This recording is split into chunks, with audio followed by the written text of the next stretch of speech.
Okay, we're going to learn how to grade our essays by using the rubric. So this is a very important skill.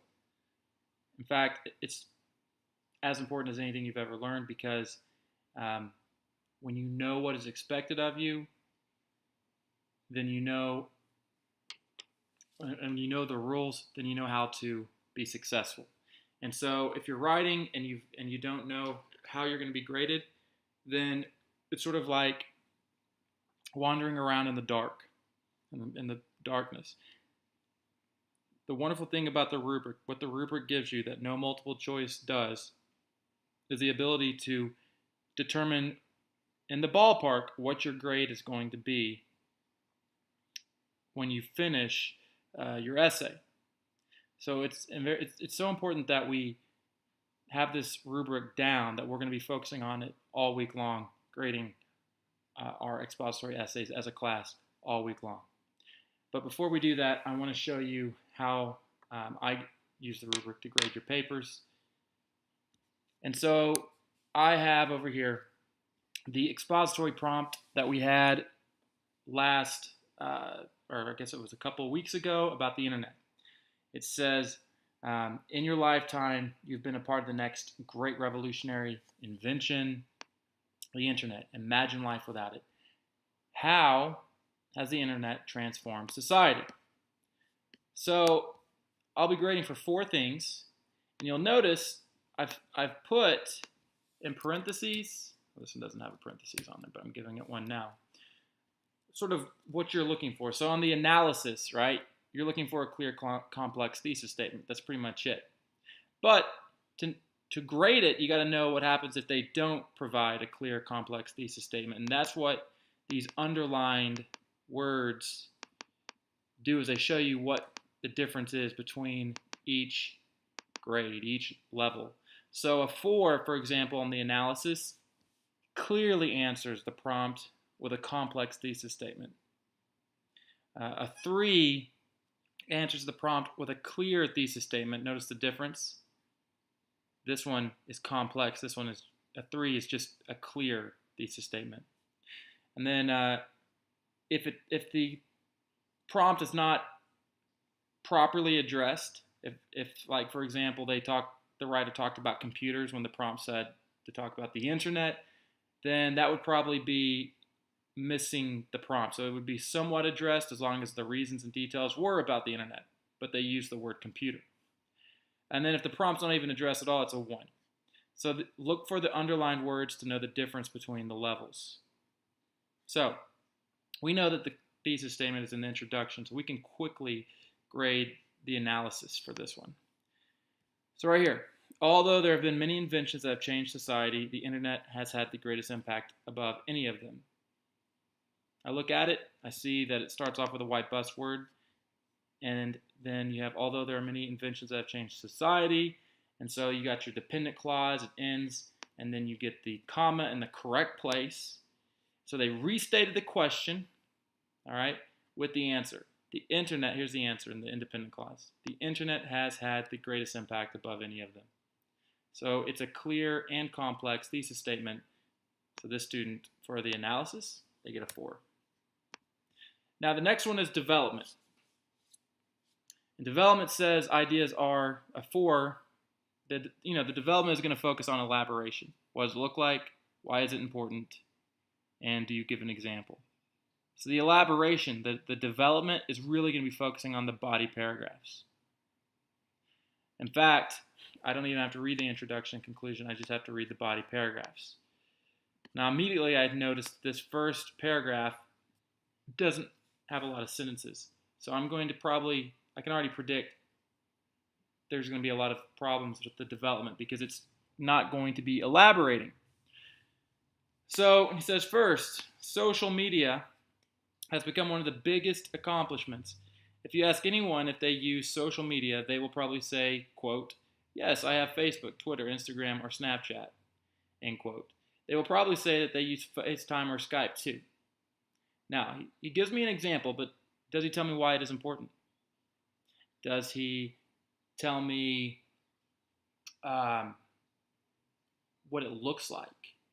Consider your reader. What if they don't know what Facebook and Snapchat are? Could you have gone into detail and describe how they work? That would be telling me what it looks like. So only one of the three ways to elaborate was accomplished in this first paragraph. Then we have next, the internet's greatest achievement would have to me technology. I think it's supposed to say B. Humans have created the most used thing ever in human life, the phone. Humans use the phone for so many things that it would take a person a whole 24 hours to name what they do on their phone every day. The internet has also helped with building cars. We have manned smart cars that drive themselves. I think it's supposed to say man-made. This is why we got to reread it. There are little screens that give you a map of your exact location. Don't forget about the cars with built-in Wi-Fi. We use technology in everyday things now. At school, we use Chromebooks, which are little laptops that help us with the schoolwork or other things. Immediately, I noticed some dead words and some typos in this one, which will cost points. But all right. So the second reason is that the internet has influenced other technologies. All these reasons are good examples. He mentioned the building cars. It helps with building cars. He mentioned smart cars. He mentioned GPS and lots of examples. But again, why is it important? Is that answered? No. What does it look like? Maybe there's some more detail on what it looks like. But tell me, like, what are these screens? Okay, there are little screens that give you a map of your exact location. All right? What are you talking about? Are you talking about a GPS on your phone? If so, say that and talk about how it works so that I know what it looks like. Maybe take away some of your examples and give me more detail about one example. What does it look like, and which would be how does it work? And then what's its purpose, and why is it important? So again, I would say one, maybe you could argue they explain what it looks like, but still just one of the three ways to elaborate were done in that reason. Okay, lastly, the internet has helped with the entertainment and jobs. We use the internet to create video games and even virtual reality. The internet has also helped get people jobs.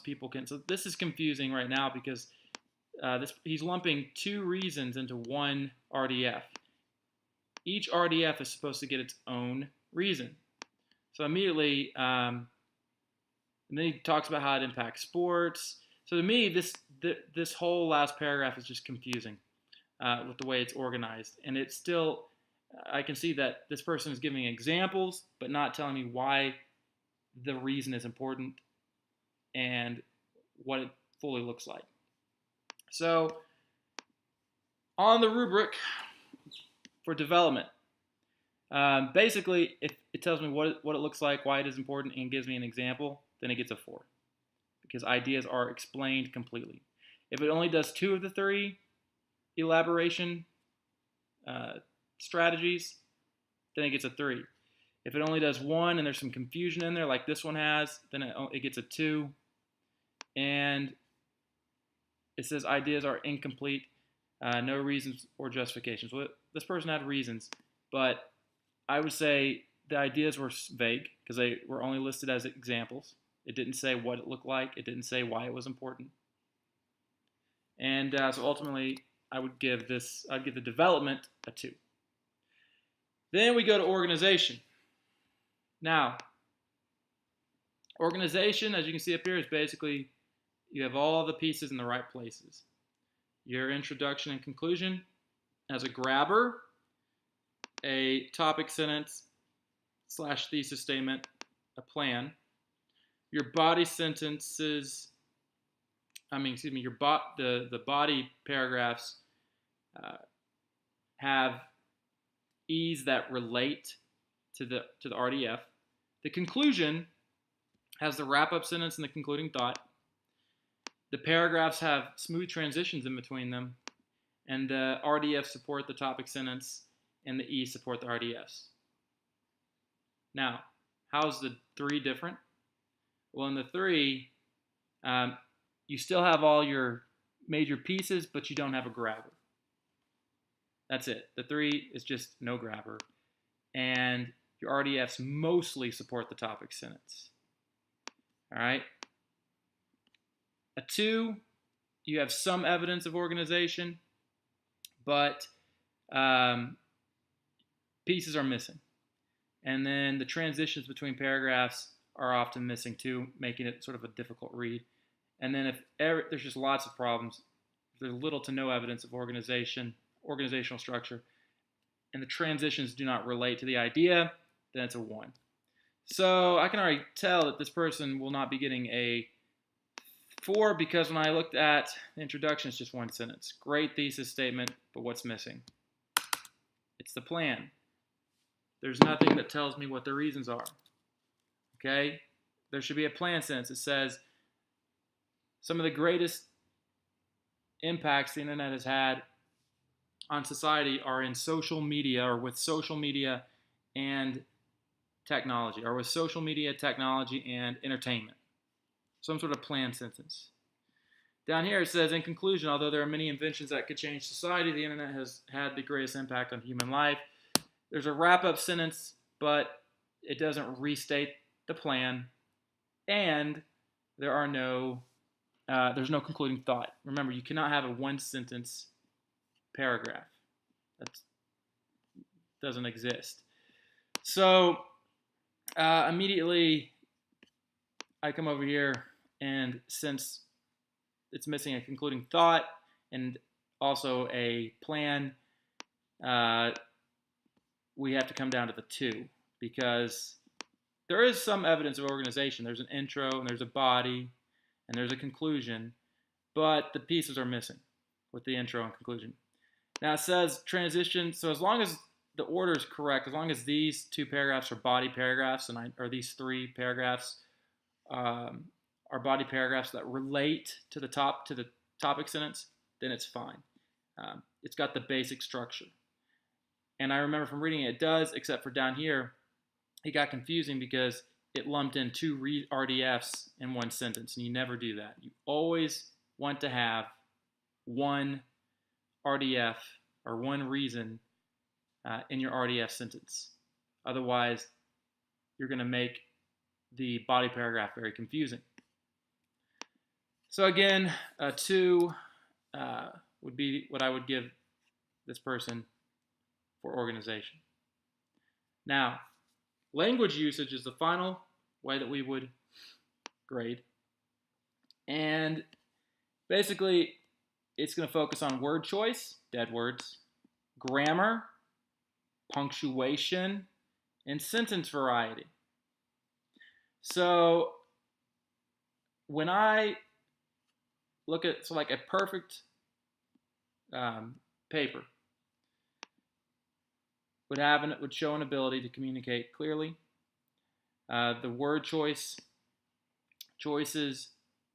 would be well thought out, as you can see what's underlined. There's no dead words. There's no repetitiveness. Sentence variety means there's compound and complex and simple sentences in there. And there's not a lot of grammar errors, just a few grammar errors. All right? A 3 would have a few dead words and little repetition or repetitiveness. It would mostly show an ability to communicate clearly. There'd be few sentence fragments and run-ons. And notice sentence variety isn't even graded any longer. Grammar errors are few and don't affect the understanding. And then it says the responses show some ability for a 2, some ability to communicate clearly. So word choice is not well thought out, which means you have more than 2 dead words, and there's lots of repetitiveness. And then few sentence fragments and run-ons, and then the grammar errors. And then you can look at 1 by yourself. You can pause it at this point and see what a 1 would be. But for the sake of time, I'm going to go ahead and go back here. So when I looked at these sentences, when I looked at these body paragraphs, I did notice that thing was used And look at that, 1, 2, 3, 4 times, right? So immediately that's going to bring them down to a 2 because more than 2 dead words. And then, is there any example of repetitiveness in here? Not, I didn't see a lot. But anyway, in the end, this paper is going to be 4 plus 2 plus 2 plus 2, so 8, 10, and then 10 divided by 4 is going to give me 2 point something. So it's about this is an average paper. It would probably, I assume it would be proficient, but it certainly wouldn't be, I mean, I don't know. It may not even be a proficient paper because the introductions and conclusions aren't even paragraphs. That's the problem. But it certainly wouldn't be a above average, or like what would you say, a advanced grade. Now, but now that you know how it's graded, you know the mistakes to avoid.